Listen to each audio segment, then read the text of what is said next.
Apa kebiasaan kecil yang jarang orang tahu tapi ternyata bikin nilai kakak selalu bagus? Rajin masuk aja sih. Apalagi Pak Hakul saya cinta Pak Hakul Pak. Terima kasih Pak Hakul karena udah bikin saya jadi siswi berprestasi. Umumnya saya diterima di universitas favorit di salah satu universitas. Sama dengan Sama ya, ya, Pak. Rasa gagal banget padahal udah belajar. Melihat dia yang nggak belajar kok bisa nilainya gede. Ternyata dianya buka Google, ChatGPT. Gitu.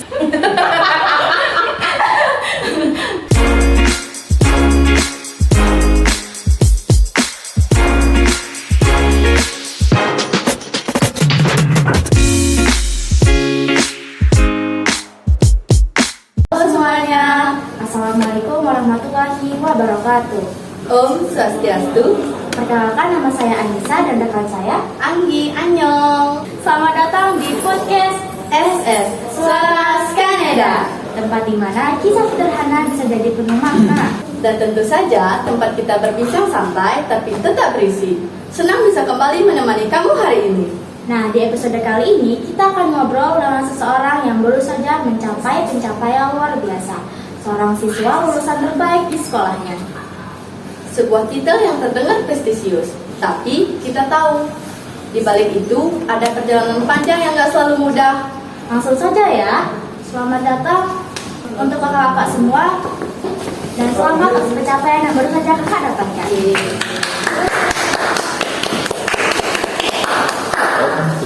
Sebelum kita mulai sesi awal ini, kakak perkenalkan diri terlebih dahulu, nama kakak siapa dan dari jurusannya. Ya, selamat pagi. Perkenalkan, nama saya Iko Agus Wira Utama. Biasanya bisa dipanggil Agus Wira. Kakak dari jurusan pertanian. Sama ya, sama. Sama dong. Perkenalkan, nama saya Septira Ulfa, panggil aja kakak saya. Saya ini Septira. Saya dari jurusan Aku. Perkenalkan, saya Salsa Ayu Azilia, bisa dipanggil Salsa. Saya dari jurusan perikanan. Kami penasaran banget nih, apa sih hal pertama yang kakak rasain setelah tahu kakak ini menjadi lulusan terbaik di sekolah ini? Boleh dong dikasih tahu. Jujur kaget ya, nggak expect gitu kalau bakalan dapet lulusan terbaik gitu. Soalnya gimana ya? Ya nggak expect aja gitu, kaget tiba-tiba. Kaget juga sih sebenarnya. Soalnya kan kurang aktif gitu. Apalagi di organisasi kurang aktif, tiba-tiba jadi siswi berprestasi tuh bingung juga kenapa kok bisa dapet. Sama sih, guys.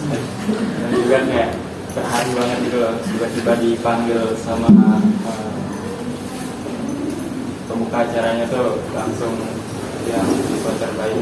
Padahal saya nggak terlalu aktif di organisasi juga. Kalau kita ambil sedikit, kapan sih kakak mulai merasa serius dengan kegiatan akademik?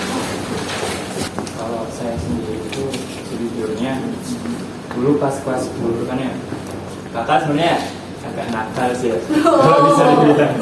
Sudah pas kelas 10 tuh pas pembagian rapor itu saya nggak terlalu rasa penting itu, nilai tinggi ngapain gitu kan, kayak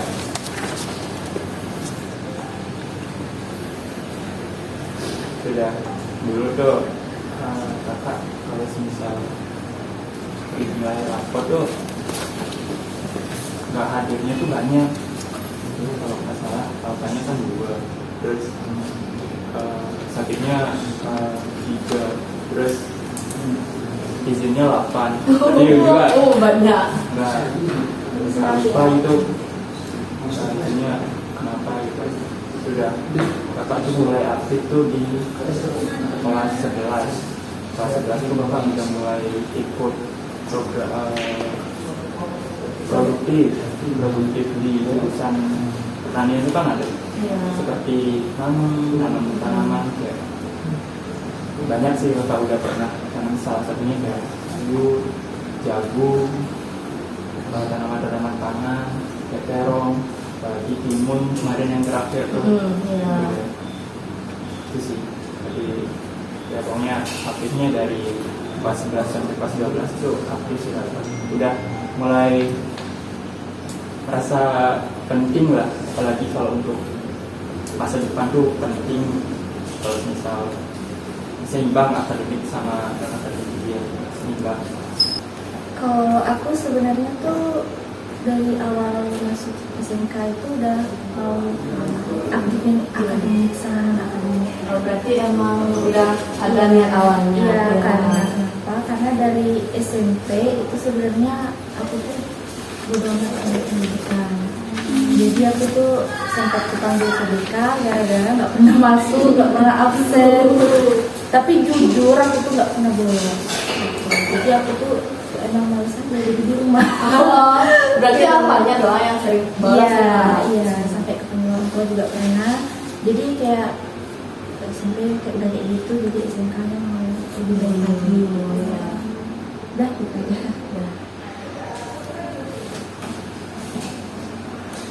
Menarik ya, tapi pasti ada dong momen dimana semuanya terasa berat. Apa tantangan terbesar kakak Laka?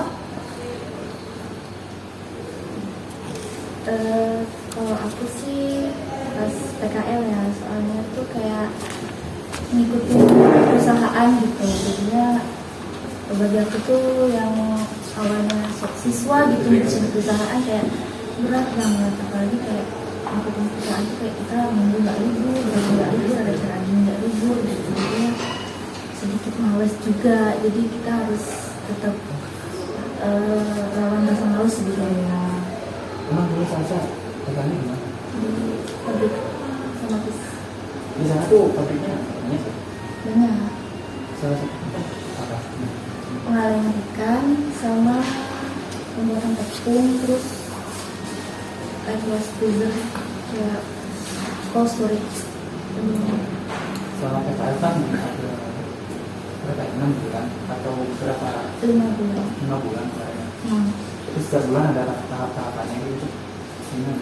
Enggak sih, kita tuh iya ada tahap-tahapan. Jadi misal 1 bulan ini tuh di ruang produksi. Jadi itu tuh kayak wajar lah, namanya juga perikanan bau gitu. Terus awal-awal juga pasti kayak anjay amis banget. Udah gitu kayak capek juga, kemudian setelah di situ ditempatkan di jet clean coding gitu, kayak buat label apa namanya, expired gitu. Oh, Ya itu, tapi nggak terlalu banyak belajar soalnya pengawasan di situ juga kurang.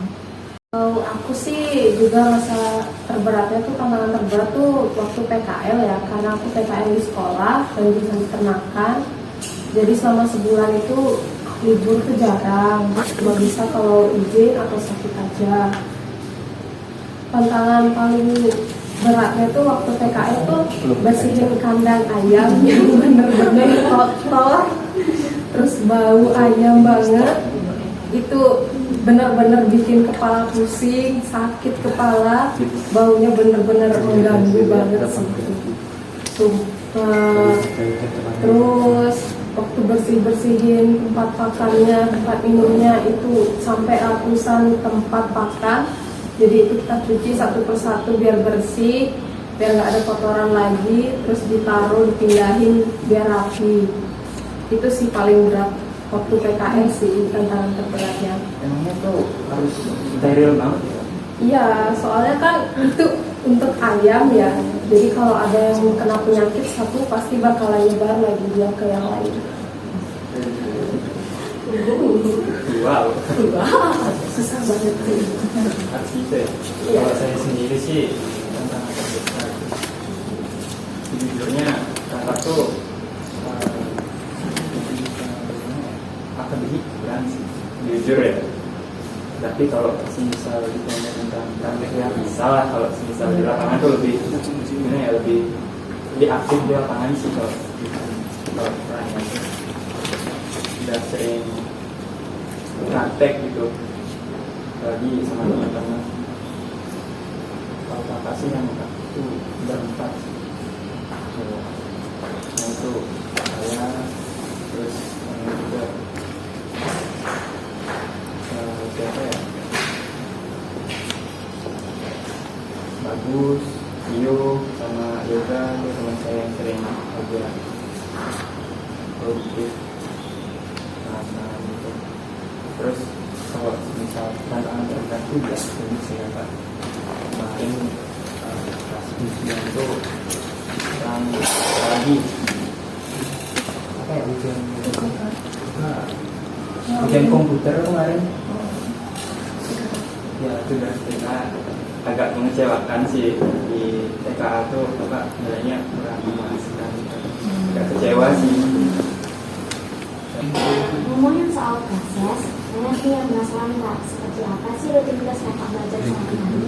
Kalau aku sih ya belajar nggak terlalu sering, tapi biasanya aku belajar tuh sambil dengerin musik atau enggak sambil lihat drakor. Jadi kadang fokus, kadang enggak belajarnya.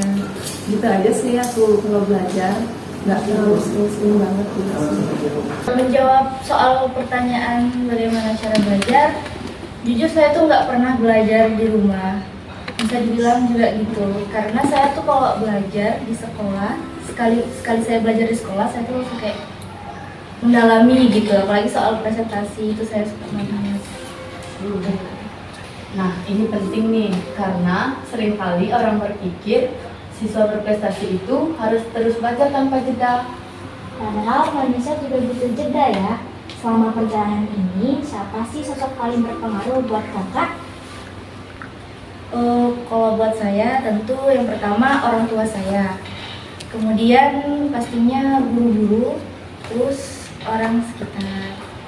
Kalau buat aku sih orang yang paling berpengaruh tuh pertama ya keluarga pastinya, karena nggak nuntut harus nilai besar, harus gini begitu. Terus yang kedua guru pastinya, apalagi Pak Hakul. Pak Hakul saya cinta Pak Hakul, Pak.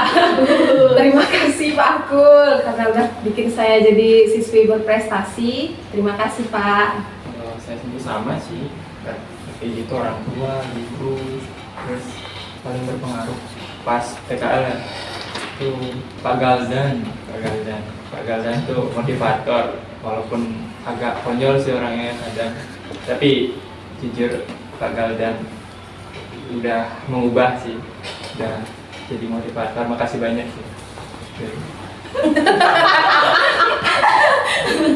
Kalau boleh dirangkum, menurut kakak-kakak, apa sih kunci utama menjadi siswa berprestasi? Mau tahu dong tipsnya, siapa tahu saya bisa jadi siswa berprestasi. Kalau saya ya pertama tuh penting nih, ya harus gimana ya, di akademik itu harus bisa deket lah sama guru.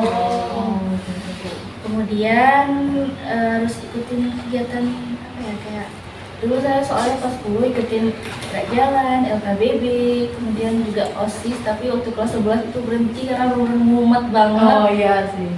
Dan saat berhenti itu aku sempat berpikir kayak mungkin udah sampai sini lah, kayak dapat peringkat gini-gini gitu. Ternyata enggak juga gitu. Pernah nggak sih yang Kakak merasa gagal? Pernah sih merasa gagal tuh ketika misalnya nilaiku disalip sama nilai temanku tuh. Ngerasa gagal banget padahal udah belajar. Ngelihat dia yang nggak belajar kok bisa nilainya gede. Ternyata dianya buka Google, ChatGPT. Itu sakit banget sih hatiku sebenarnya. Nggak kejujuran. Ya nggak kejujuran banget dia mainnya gitu. Merasa gagal sih, kayak belajar sudah susah-susah, dianya tinggal buka Google udah dapet 100 nilainya. Tersaingi dengan ChatGPT. Iya. Sedih banget. Aku sering soalnya gitu. Oke, lanjut ya. Ya. Sekarang setelah sampai di titik ini, apa langkah kakak selanjutnya? Cari kerja sih. Oke, lanjut kerja. Oh, nggak lanjut kuliah? Mungkin nanti ya. Soalnya belum ada pikiran gitu. Jadi mau kerja aja dulu. Siapa tahu nanti bisa kerja sambil kuliah ya. Ya maunya gitu, insya Allah. saya sih kuliah sih. Untungnya saya diterima di universitas favorit di salah satu universitas Sama dengan Sama ya, Kak. di Universitas Udayana, ambil prodi agroteknologi, melanjutin ya, pertanian. Semoga sukses lancar. Iya. Apa kebiasaan kecil yang jarang orang tahu tapi ternyata bikin nilai kakak selalu bagus? Rajin masuk aja sih. Disiplinan, Iya. fokus, Fokus itu penting banget. penting banget ya.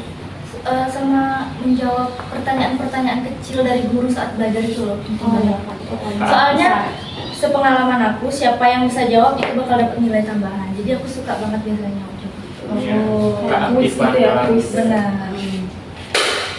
aktif dalam tanya jawab. Iya. Oke, lanjut ya. Apa hal yang memotivasi kakak buat tetap semangat belajar, terutama pas lagi males atau merasa jenuh? Biasanya lihat-lihat di sosmed gitulah ya, terus kayak ada yang siswa prestasi, oh aku harus jadi gitu juga Kayak gitu. apa sih namanya ya? Asal keinginan mental.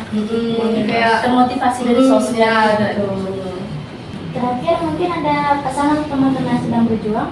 Sama-sama sih kayak jangan malas belajar aja sih. Kalau buat ngejar impian, tinggi apapun impian kamu pasti harus belajar, karena harus belajar terus disiplin, apalagi disiplin waktu itu kan penting. Kehadiran juga Iya. ya. Percakapan yang sederhana tapi dalam banget maknanya. Kita diingatkan bahwa kesuksesan bukan hanya hasil akhir, tapi tentang perjalanan yang kita jalani dengan penuh kesadaran. Terima kasih sudah mendengarkan podcast SS. Jika video ini bermanfaat, jangan lupa like, share, dan tinggalkan komentar kalian. Apa pendapat kalian? Sampai jumpa di episode berikutnya dengan cerita-cerita inspiratif lainnya. Keep smile and keep growing with us and Anissa and my friend. Anggi. Bye-bye.